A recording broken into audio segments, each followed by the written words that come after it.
திருப்பரங்குன்றம் விவகாரம் வந்து உங்களோட பார்வையில அரசியலா பாக்குறீங்களா, ஆன்மீகமா பாக்குறீங்களா?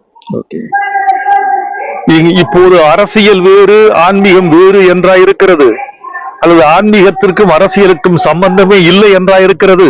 அரசியலுக்குள்ளேயே ஆன்மீகம் இருக்கிறது, ஆன்மீகத்துக்குள்ளேயே அரசியல் இருக்கிறது என்றுதான் இந்த உலகம் புரிந்து கொண்டிருக்கிறது.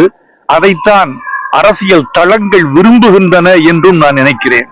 என்னை பொறுத்தளவில் இந்து மதம் என்பது அது ஒரு வாழ்க்கை முறை, இஸ்லாத்து என்பது அது ஒரு வாழ்க்கை முறை. அந்தந்த வாழ்க்கை முறைகளை அவரவர்கள் வாழ்ந்து கொள்வதற்கு உரிமை இருக்கிறது என்பதுதான் இந்தியாவின் இறையாண்மை. இந்தியாவின் இறையாண்மையின்படி வாழ்வதற்கு நமக்கு உரிமை தருவதுதான் அரசாங்கத்தினுடைய கடமை, வாழ்வதுதான் நம் மக்களுடைய உரிமை.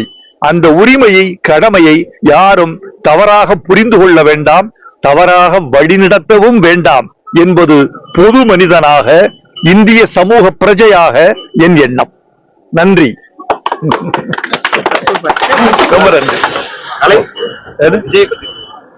சார், விஜய் வந்து கலைத்துறையில வந்து நிறைய பேர் வந்திருக்காங்க, வந்து ஜெயிச்சிருக்காங்க, சோபிகாவும் போயிருக்காங்க. விஜய் வந்திருக்காரு. எல்லாம் எனக்கு நண்பர்கள் மாதிரி, ஒண்ணு சொல்ல முடியாது. உண்மையை சொல்லாமதான் நான் பொய்யன் ஆயிடுவேன். நான் பொய்யனாகவும் விரும்பவில்லை, நட்பை கெடுக்கவும் விரும்பவில்லை.